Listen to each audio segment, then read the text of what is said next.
En el corazón de la capital se sitúa la Confitería Torres y en el corazón de las demandas ciudadanas en este momento está la educación. Educación 2020 y la Asociación Metropolitana de Padres y Apoderados se dan cita en nuestra mesa de diálogo.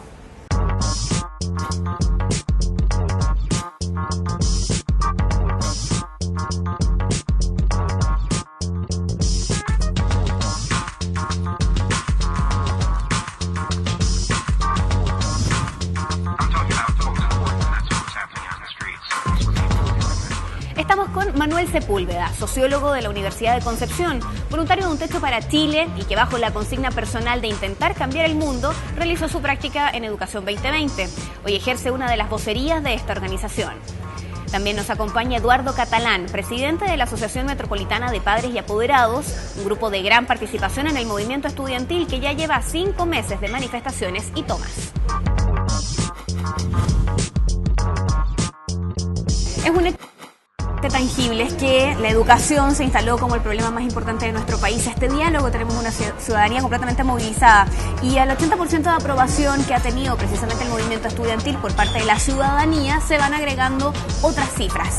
La OCDE señala que los dineros que el país está invirtiendo en educación superior tienen que ver con el 79% directamente de ingreso de las familias. El 6% viene de fondos privados y el 14,6% del Estado. Estamos con Manuel Sepúlveda, que nos acompaña desde Educación 2020. Manuel, ¿nos puede explicar un poco cuál es la diferencia que se puede dar en términos también de estas cifras entre educación superior, educación básica, lo que está pasando también con la enseñanza media? Obviamente que hay problemas que son transversales, pero nosotros como Educación 2020 nos centramos en educación escolar, o sea, parvularia básica y media, básicamente porque estamos convencidos de que si no solucionamos los problemas en este nivel, por mucho que hagamos en educación superior, no vamos a solucionar el problema del sistema educativo. Es decir, si año a año siguen saliendo 100.000 estudiantes que no saben lo que leen, o sea, no entienden lo que leen, muy probablemente, por mucho que se haga en la educación superior, van a seguir con estos problemas. Entonces, claramente tenemos problemas que son transversales a todo el sistema. Existe un desconocimiento total de qué pasa con los recursos, por ejemplo. Nosotros creemos que una cuestión que se puede hacer de forma inmediata es una ley de transparencia, y es decir, que toda institución educativa que reciba recursos del Estado, ya sea directa o indirectamente, o sea, a través de becas, por ejemplo, en la educación superior, o el financiamiento, la de subvención que reciben las instituciones básicas y medias, tienen que explicar claramente y evidentemente qué es lo que hacen con estos recursos. También tiene que haber un nuevo trato del Estado con la institución, o sea, es decir, tú no puedes entregar recursos si que no estás comprometiendo también metas. Y esas son cuestiones que van en todo el sistema. Ahora bien, nosotros creemos que en educación escolar se deben hacer cuestiones fundamentales, como es aumentar la cobertura con calidad en la educación parvularia, aumentar mucho el gasto por alumno, y esto no sirve solamente por la plata que se entrega hoy día por subvenciones. Aquí se debe cambiar la estructura, no puede ser que toda la plata dependa de la asistencia de los alumnos, tiene que fijarse una característica de la sala, del tamaño, etcétera, son muchos otros componentes. Y por ejemplo en educación superior lo que se va a hacer es reformular esta cuestión. O sea, no puede ser que hoy día tengamos una oferta educativa que no tiene ninguna relación con la demanda de profesionales que tiene el país. Manuel, un paréntesis, ¿es más crítica la situación en cuanto a la educación primaria y secundaria, enseñanza media y básica, que es lo que está pasando en términos económicos con la educación superior? Mira, en términos económicos no te sabría decir si es más crítico o no, pero lo que sí te puedo asegurar es que es más crítico en términos de las consecuencias para el sistema. Okay. O sea, si tú sigues teniendo alumnos que en cuarto básico no entienden lo que leen, ellos van a haber mermado para todo el resto de su vida las posibilidades de desarrollarse. Entonces, por eso, o sea, hoy en día, ¿qué tenemos? Tenemos 1 millón de estudiantes en la educación superior, pero de ese millón, 400.000 alumnos desertan, otros 300.000 alumnos no encuentran trabajo en aquello que estudiaron, y solo tenemos 300.000, que en el fondo son los mismos 300.000 que hace un tiempo estudiaban. Entonces, claramente, estas cuestiones se tienen que resolver en esta primera etapa, sobre todo en la educación parvularia. O sea, hay problemas educativos que si no se resuelven en el nivel primario, no se resuelven nunca más. ¿Cuál ha sido, Eduardo, el rol de los padres, de los apoderados, más allá del apoyo que se les puede dar a los estudiantes en casa, en términos ya de una organización para apoyar este movimiento? Mira, desde el punto de vista de los padres apoderados, aparte de estar involucrados, apoyando plenamente el movimiento de estudiantes, nosotros vemos que el padre debe participar más, incorporarse más al sistema educativo. Lo que el sistema rechaza, que los papás se involucren. Y es por eso que nosotros consideramos que los papás tienen una participación no poco activa dentro de los establecimientos educacionales, y eso involucra más o menos como un 12%, más o menos, del universo de los papás que están involucrados dentro de los colegios y dentro de las aulas. Primero, porque no te dan los espacios. Segundo, ¿cómo se llama? Que a partir de ese minuto en adelante los papás no se comprometen mayormente con sus alumnos, con sus hijos propiamente tal en el aprendizaje. Y ahí tiene que ver un poco con lo que decía Manuel, en el fondo, cómo nosotros, ¿cómo se llama?, tratamos de resolver, cómo los padres, ¿cómo se llama?, tratamos de meternos en esta materia sin tener que llegar a cometer una torpeza en función a lo que está haciendo el establecimiento educacional. De ahí, hoy día nosotros vemos que existe una participación mucho más activa, hoy día los papás, cuando los papás, ¿cómo se llama?, están comprometidos con el movimiento estudiantil, pero también están preocupados por la situación que los papás en cierta medida ven cómo se les va el año escolar. ¿En qué se transforma o en qué se traduce en el fondo esa participación activa? ¿De qué estamos hablando? ¿De qué estamos hablando? Los papás que están comprometidos con sus hijos, apoyando las movilizaciones, apoyando ¿que van a marchar? Que van a marchar, que participan en la toma, que cooperan, ¿cómo se llama?, con los estudiantes. En eso estamos hablando. Pero también hay otro sector de padres que también nosotros tenemos que preocuparnos, de aquellos que no participan en la toma, ¿ya?, y que están preocupados de la educación de sus hijos. Y en eso también es un sector minoritario, claro, hoy día es un sector minoritario, pero eso se radica, como se llama, que hay un compromiso que nosotros debiéramos asumir propiamente tal como padres, involucrarnos, meternos, como se llama, propiamente tal en lo que significa el movimiento. Eduardo, en una entrevista del año 2006, contaba que costó, frente a la Revolución Pingüina, convencer mucho a los padres de participar de ese movimiento. ¿Ha sido similar la situación frente a esta nueva revolución educacional? En el proceso actual, creo que indudablemente han pasado 5 o 6 años en que los papás, sí, realmente no participaban precisamente por su condición de papá, porque no te dan los espacios. Hoy día tenemos, como se llama, que los papás sí están participando, han asumido con mayor conciencia el trabajo, como están más cerca de sus hijos, las condiciones políticas han cambiado, han variado, y tenemos, como se llama, que en sí los padres han aumentado en torno, como se llama, del colegio, en torno del conflicto, en torno, como se llama, del aprendizaje, de qué quieren, como se llama, hacer o cómo pueden ellos apoyar a sus hijos. Sí, ha aumentado. Yo leía en esta misma entrevista que daba Eduardo, decía que le había tocado incluso recorrer algunas comisarías buscando a los chiquillos, pensando en lo que había pasado en la Revolución Pingüina. ¿Cómo ha sido en particular este rol en este movimiento, pero lo que tiene que ver directamente con usted? Bueno, indudablemente el 2006 sí estuvimos con los padres, estuvimos participando muy activamente, un grupo pequeño. Esto es una cosa que no teníamos conocimiento cómo hacerlo, ¿ya? No había un manual de procedimiento establecido. No había un manual, claro. lo creamos, o sea, cómo nos tomamos los espacios, los papás, en esta función de ir a la comisaría, decir, oye, yo soy el padre, quiero saber de mi hijo, o yo soy el dirigente y quiero saber de los estudiantes. Indudablemente en ese momento no existía procedimiento.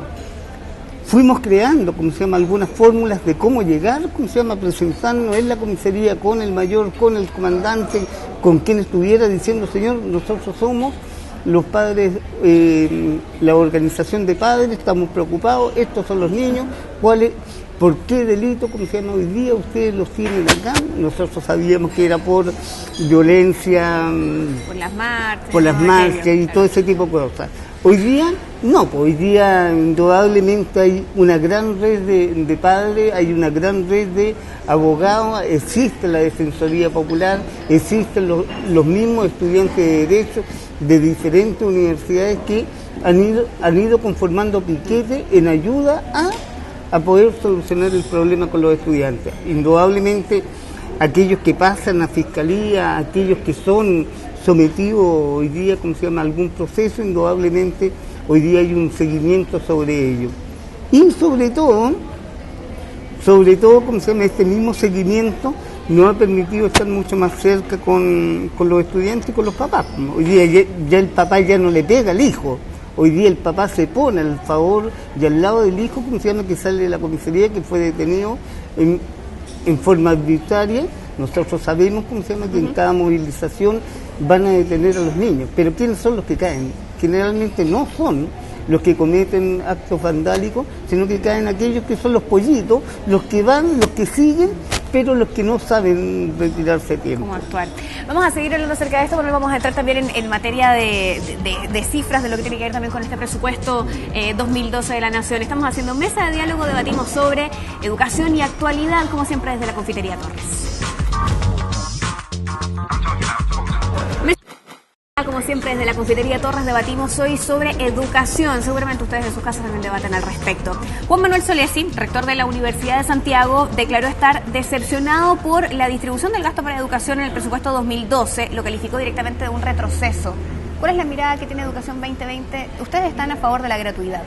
Sí, o sea, la gratuidad en la educación escolar. Escolar, exacto. Y avanzar hacia niveles de gratuidad en la educación superior, pero como te decía, no es nuestro tema más fuerte. Pero yo creo que este sentimiento de decepción es una cuestión compartida. O sea, nosotros estamos terminando todos los análisis del presupuesto y toda la revisión, y claramente aquí no se ha hecho el esfuerzo que se dice se está haciendo en educación. O sea, el presupuesto en los últimos años venía creciendo sobre el 10% en relación al año anterior, cada año. Este año sube un 5%. Entonces, claramente no es un aumento significativo del gasto. Claramente es mayor es el presupuesto histórico, como lo dicen, porque todos los años está subiendo y siempre va a ser el presupuesto que tenga la cifra más grande. Pero el esfuerzo no es significativo.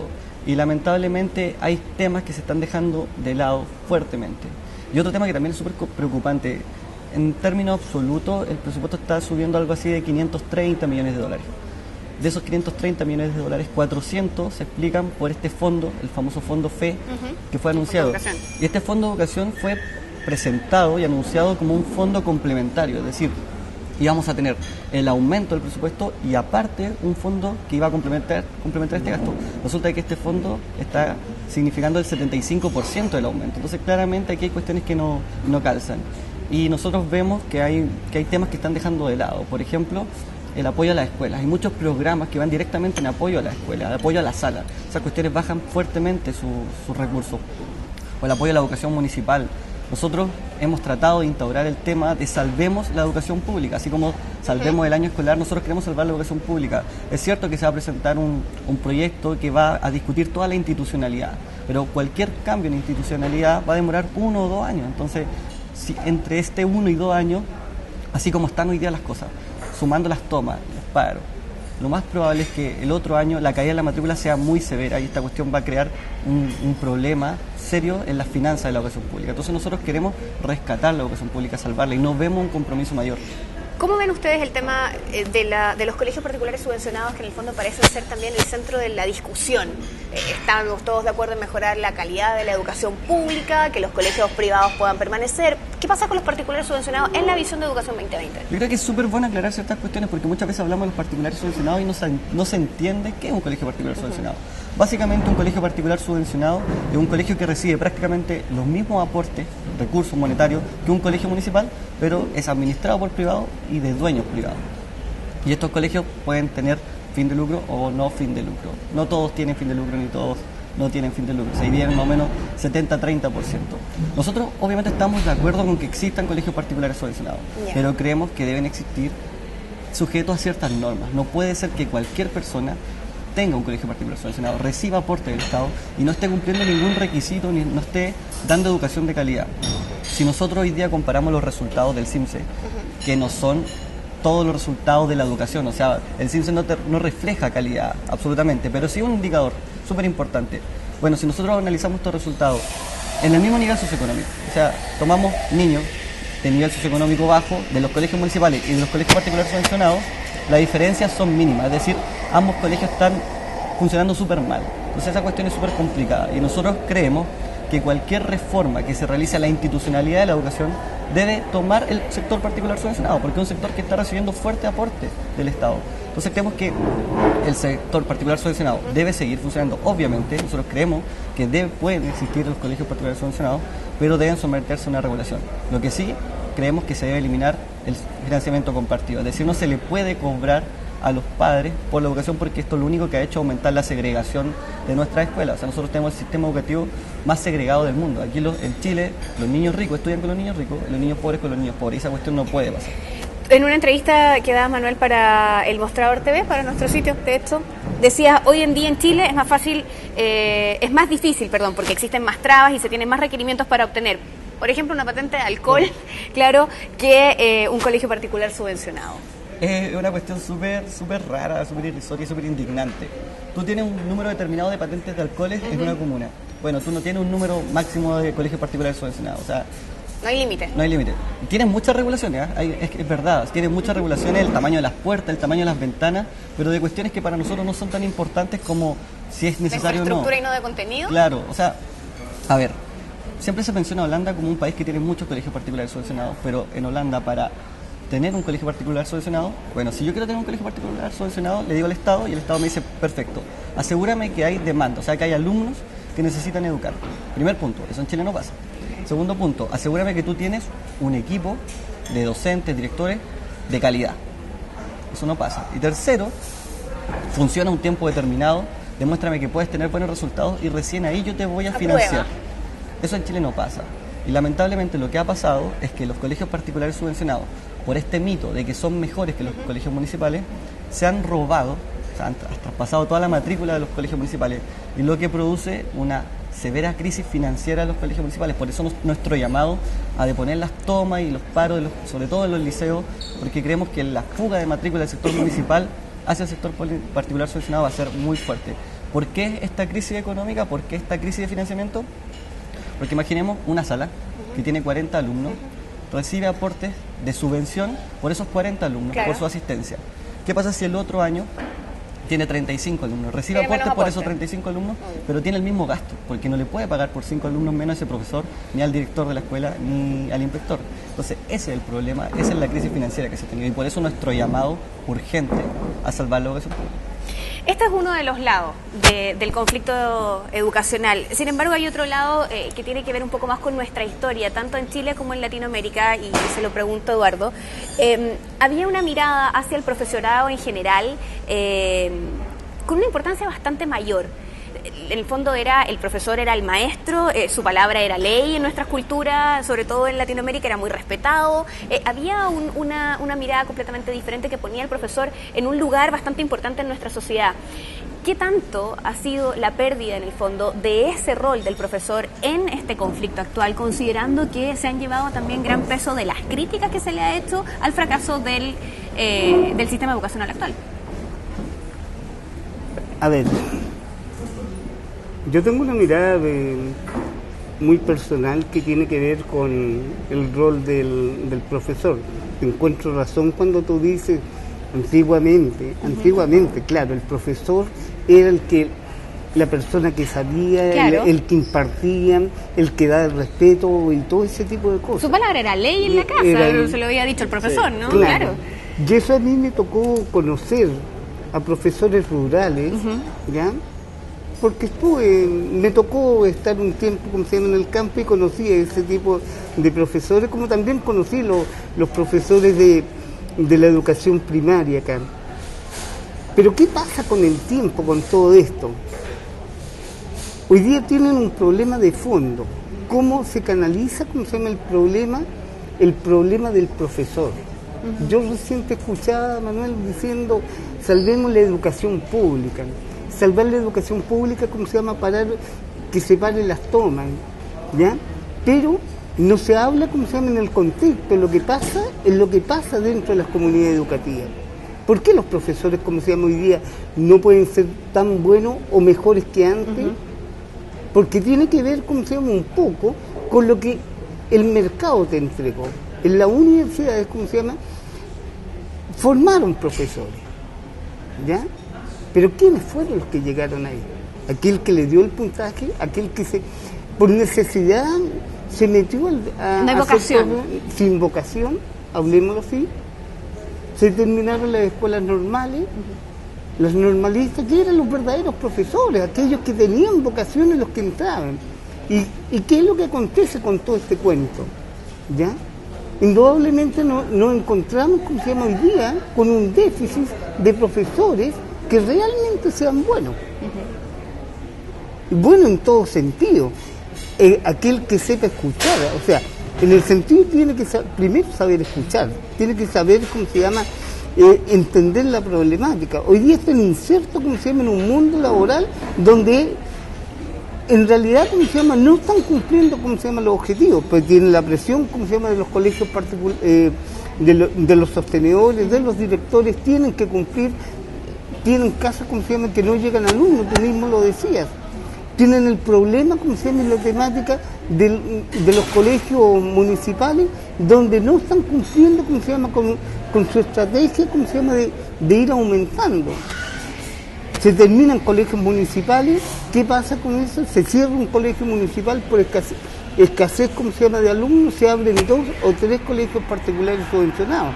Y en ese sentido, el profesor va perdiendo, como se llama, ese timing, como se llama, de poder establecer, como se llama, un buen proceso de enseñanza y de aprendizaje. Ahora, lo otro, quienes llegan a los colegios particulares subvencionados, llegan todos los mejores alumnos, son seleccionados. Quienes llegan a la educación municipal son todos aquellos que no son recibidos por dentro, como se llama, del sistema educativo. Y en ese conflicto, hoy día el profesor tiene que mantener ese esquema. ¿Cómo yo enseño? ¿Cómo yo entrego más? Son 40, 45 alumnos por sala. Y en los colegios, como se llama, particulares subvencionados, le bajan un poco la cuota, como se llama, de alumnos. Y ahí es donde está el problema. Ahora, tenemos un problema de fondo, que tiene que ver un problema social. Y en ese problema social nos encontramos, como se llama, con una característica, pero bien simple. Son niños, como se llama, que no están bien alimentados.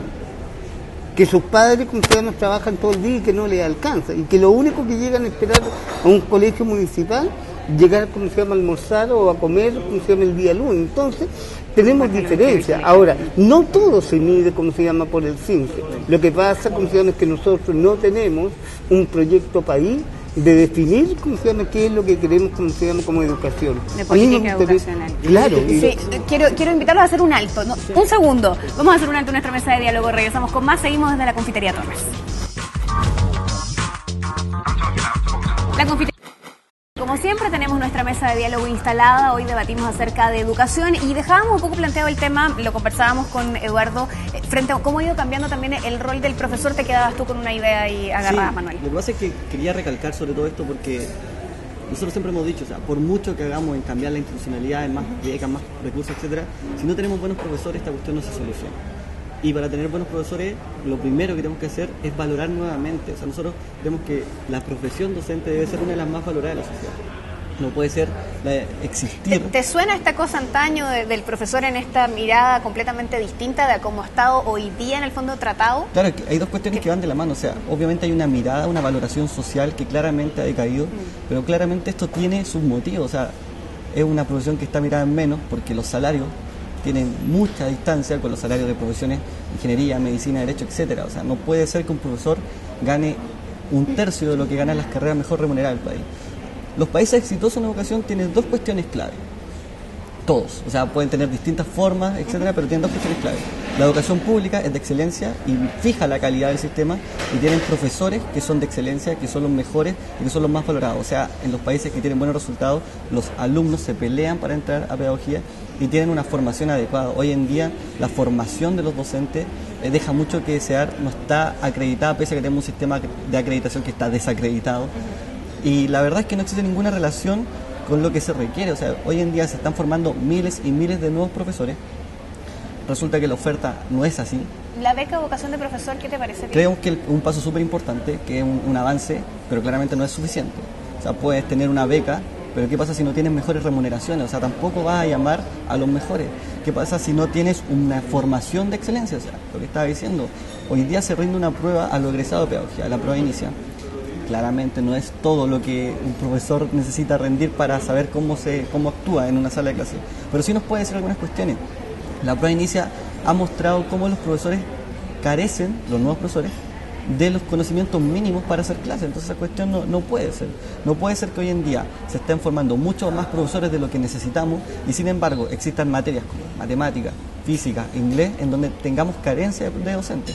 Esas son cuestiones que existe absolutamente una absoluta desregulación y es importantísimo trabajar en ello. O sea, si nosotros no tenemos profesores de excelencia, insisto, podemos hacer muchas cuestiones, arreglar el monito por muchos lados, pero esta cuestión no va a mejorar. A mí me preocupa una situación frente al tema de los profesores, que es lo siguiente. Existía, claro, esta mirada del profesor en un estatus, llamémoslo así, completamente distinto, y eso ha ido cambiando y ha ido bajando, ¿no?, este nivel.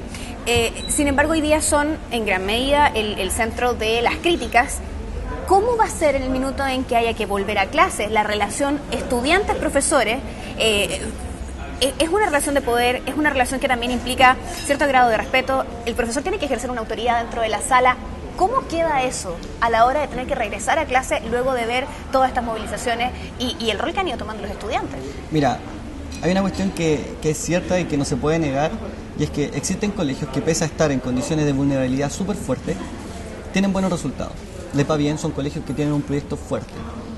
Cuando tú vas a esos colegios y tratas de investigar qué es lo que pasa para saber por qué estos funcionan y el de al lado no, te encuentras con que existen profesores de excelencia y un director, y esto es un elemento es un elemento clave que se ha puesto de lado, pero que es súper importante. Un director que sea un líder, más que un administrador del establecimiento, un líder pedagógico que logra comprometer a todos los profesores en un proyecto de escuela, a los apoderados, a los alumnos. Pero en la sala de clase el profesor también tiene que ejercer liderazgo. Es que a eso vamos. Existen estas escuelas que son verdaderos oasis y en donde el profesor sí tiene esta figura de respeto. Lo que pasa es que claramente esta cuestión requiere de un trabajo conjunto y lamentablemente hoy en día estos profesores son héroes porque están yendo contra un sistema. ¿Sabes lo que pasa en el aula? La violencia del aula que vemos hoy en día es un reflejo de la violencia social también que podemos observar en las calles. O sea, es una cuestión todo. Lamentablemente la escuela hoy en día está reproduciendo esta problemática. La escuela está reproduciendo la segregación social, la escuela está reproduciendo la violencia y debería ser el espacio, nosotros creemos, en donde estas cuestiones empiezan a cambiar. Nosotros queremos el desarrollo social del país, creemos que la escuela, creemos que la educación debe ser la locomotora que empuje todos los carriles. Eduardo, ¿cuál es su mirada frente a esta relación de la que hablamos que se va a tener que restablecer en algún minuto dentro de las salas de clase y que seguramente va a sufrir algunas modificaciones en la manera en la que solía ser? Sobre todo considerando que hoy el profesorado se ha igualado a los estudiantes en cuanto a salir juntos a luchar por estas demandas. A ver, yo veo que hoy día los estudiantes, los padres, los profesores han tomado una causa que es muy común, que es tratar de rescatar y salvar un poco la educación pública, que la educación pública vuelva al Estado, que indudablemente lo que decía Manuel recién me hace mucho sentido. O sea, el profesor debiera ser bien evaluado en todo sistema, en lo personal y en lo económico, y en lo económico donde está el gran déficit de ello. Yo veo hoy día, profesores, de diferentes comunas, haciendo clase ética en los establecimientos que están en toma. Y resulta que tienen la libertad de enseñar como lo hace un profesor, ¿ya? Con vocación. Y los chiquillos le entienden mucho más que el profesor que es titular, en la sala. Y en ese sentido nos produce, una inquietud. Bueno, ¿por qué el profesor que es contratado por ese municipio, por ese sostenedor, no llega, como debería llegar estos profesores que hoy día están haciendo clase ética, en los establecimientos educacionales? Ese es un problema, de fondo, y tiene que ver, y comparto contigo esa opinión, que tiene que ver con un tema de liderazgo que tienen que tener los directores. Eduardo, pero ¿usted no cree que va a ser difícil el restablecer esta relación profesores-alumnos dentro de una sala de clase en un cierto marco de jerarquía que implica poner al profesor, digamos, en un lugar como también administrador de cierto grado de autoridad? O sea, son jóvenes, entiendo las demandas, pero al fin y al cabo también necesitan ciertos límites dentro de una sala de clase. Y vemos a diario videos en que los alumnos están sobrepasando completamente a los profesores. No, yo no lo veo en ese terreno. Yo veo, ¿cómo se llama?, que hoy día la juventud ha entendido muy bien cuál es el proceso, ¿cómo se llama?, de integración que ellos han tenido conjuntamente con los profesores. Y cómo esto ha logrado, ¿cómo se llama?, aceptar, ¿cómo se llama?, el mundo estudiantil. Yo veo como no debería generarse un problema debiera posterior. crearse, como se llama, ese gran dilema que puedes tener tú, que puede tener la sociedad. No, yo creo que la cancha está muy bien rayada para los estudiantes, qué es lo que quieren, qué es lo que quieren conseguir y qué es lo que quiere, como se llama, el movimiento de los profesores propiamente tal. Ese no va a ser el problema va a ser otro. ¿Cómo realmente los profesores van a poder, como se llama, enseñar con el mismo dinamismo que hoy día, como se llama, están recibiendo los chiquillos en los colegios que están en Toma? Ese es el problema. ¿Cómo yo me llego a ello? Y ahí, validarse nuevamente. Validarse, pero en el fondo es porque aquí hay un pensamiento que es común, o sea, dentro de los profesores también existe una línea una línea divisoria dentro de los que están a favor, ¿cómo se llama?, de las movilizaciones y de los que no están a favor, que es lo mismo que nos pasa a nosotros como padres apoderados. Tenemos padres que están comprometidos con las movilizaciones y con aquellos que quieren que las movilizaciones se bajen, con estudiantes, ¿cómo se llama?, que quieren que estas movilizaciones continúen y con estudiantes que quieren que también terminen. Y en el contexto los profesores no están ajenos, como se llama, a la misma situación. Ahora, ¿cómo nosotros, como se llama, resolvemos que estos profesores, como se llama, en realidad traten de complementarse y ser uno solo al término de este conflicto? Y que yo no lo veo, como se llama, que sea un conflicto que vaya a terminar hoy día o mañana. Este es un conflicto, como se llama, que tiene para mucho tiempo y para mucho rato. O sea, cuando se piensa, como se llama, que este movimiento de estudiantes y de profesores puede terminar mañana, están equivocados. El movimiento puede continuar, como se llama, y capaz que nos pille en verano y estemos ahí, como se llama, todavía también movilizados. Estamos haciendo mesa de diálogo desde la Confitería Torres. Hacemos un nuevo alto y regresamos con más. La Confitería Torres nos recibe como siempre. Vamos a aprovechar, saben que también, de saludar a todas las personas que nos ven a través de nuestro sitio en internet, ilustrador.tv, en distintas latitudes, no solamente en Chile, sino en diversas partes del mundo. Bien, estamos haciendo esta mesa de diálogo y decía recién Eduardo, el problema no es el tema necesariamente de lo que está pasando con los profesores, sino de validarse también nuevamente frente a los estudiantes, hacer pronósticos frente a cuánto tiempo podría demorar el lograr ponerse de acuerdo. Es bastante incierto. Ustedes están haciendo un llamado para deponer las tomas, para, en el fondo, de cierto modo, recomponer este diálogo y que vuelvan los estudiantes a clase. ¿Lo ven como algo realmente factible considerando el escenario actual? Mira, nuestro llamado, por un lado, es a los estudiantes, porque creemos ya consiguieron mucho. O sea, aquí hay una serie de cuestiones, de logros que quizás no son tan visibles, pero esto mismo, lo que hablábamos al principio, la participación hoy en día de los apoderados, es porque claramente esto ya no es un movimiento estudiantil, esto es un movimiento social. Entonces eso es un logro súper importante. Pero nuestro llamado principal es al gobierno. O sea, nosotros creemos que el gobierno debe fijar una agenda clara en donde se establezcan prioridades. O sea, salvar la educación pública, la profesión docente, reestructurar el sistema de educación superior, aumentar la calidad de la cobertura de educación prepararia, técnica, profesional, etc. Son cuestiones que nos parecen fundamentales y que no se han hecho. Lamentablemente este conflicto hoy día parece no tener una salida y creemos que es una situación súper preocupante. O sea, claramente mucho de lo que pasó hoy en día es consecuencia de las no consecuencias positivas del movimiento del 2006. Si esta cuestión hoy en día no se soluciona, claramente va a volver, y va a volver súper pronto. Y lo más probable es que esta cuestión se extienda, y hoy en día yo creo que lo que está más cuestionado es la clase política, y se extienda hasta las elecciones que vienen ahora, municipales o parlamentarias, presidenciales, etc. Entonces creemos que es fundamental que el gobierno entienda que hoy en día lo que se está hablando y se está cuestionando es el rol del Estado con la educación. Y el rol del Estado es una cuestión que va más allá del color político de determinado gobierno. Se está pidiendo una transformación súper fuerte en las reglas del juego y son cuestiones que no se están dando. Cualquier reforma educativa demora 10 años en implementarse. Nosotros creemos que es necesaria una reforma en nuestro sistema por todas las características y todos los resultados que hoy día tenemos.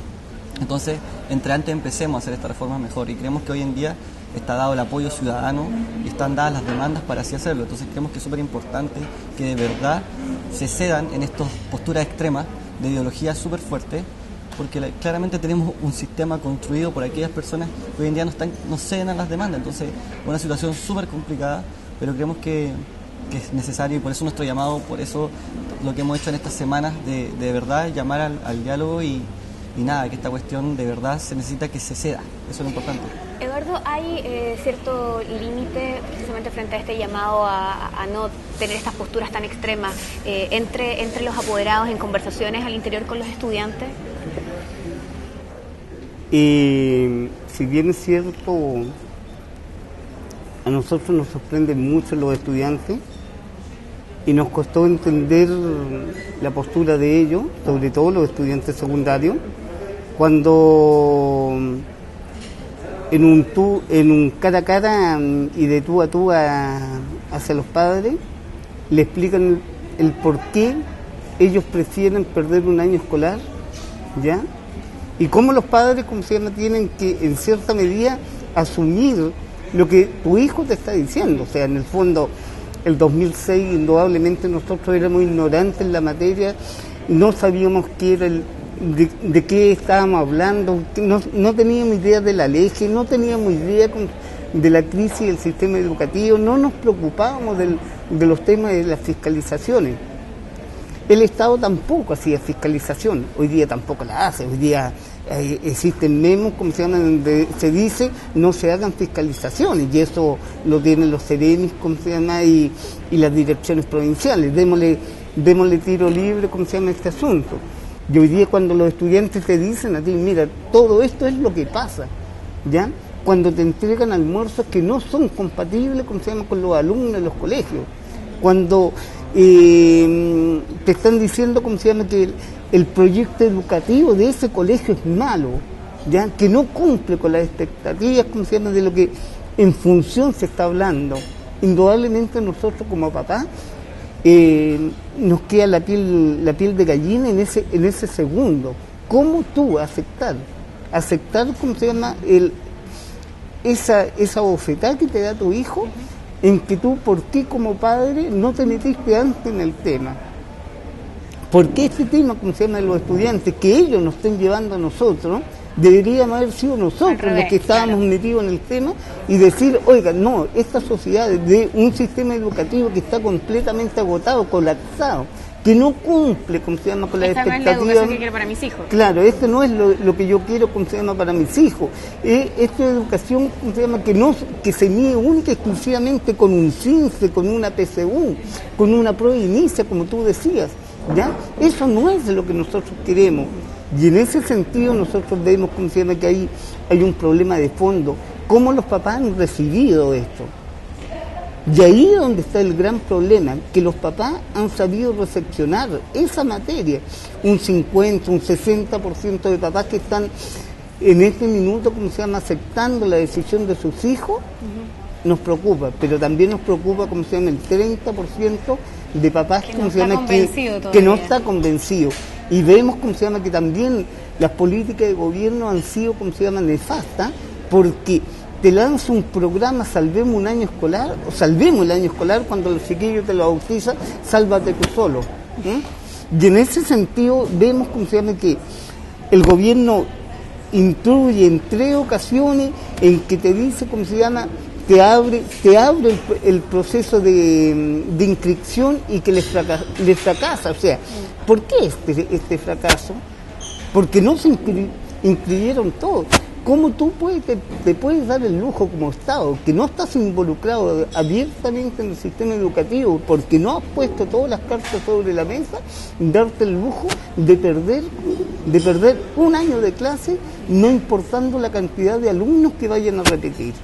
Y en ese sentido, en el presupuesto de educación 2012 no tenemos nada contemplado, como se llama, para los niños que repitieron, que van a repetir. Necesitamos, o sea, si repiten esto, también debieron repetir todos los otros alumnos para atrás.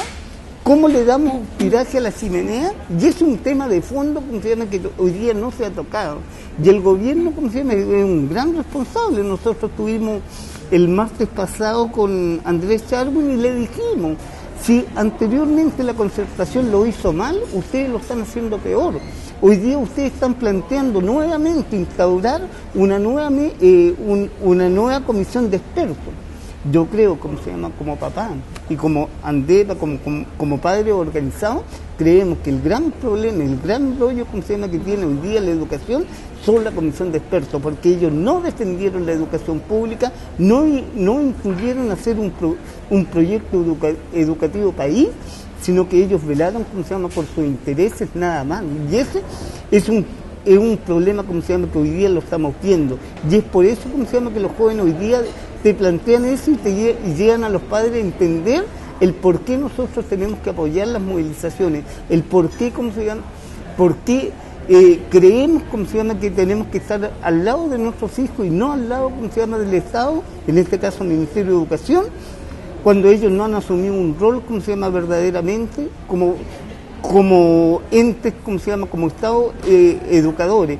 Y hoy día los padres estamos al lado de los hijos en esa materia, creyendo que somos capaces, como movimiento social, como padres, como estudiantes, como profesores, como ciudadanía, tratar de impulsar un proyecto social, un proyecto de educación que nos permita a todos, mejorar esto, cambiar.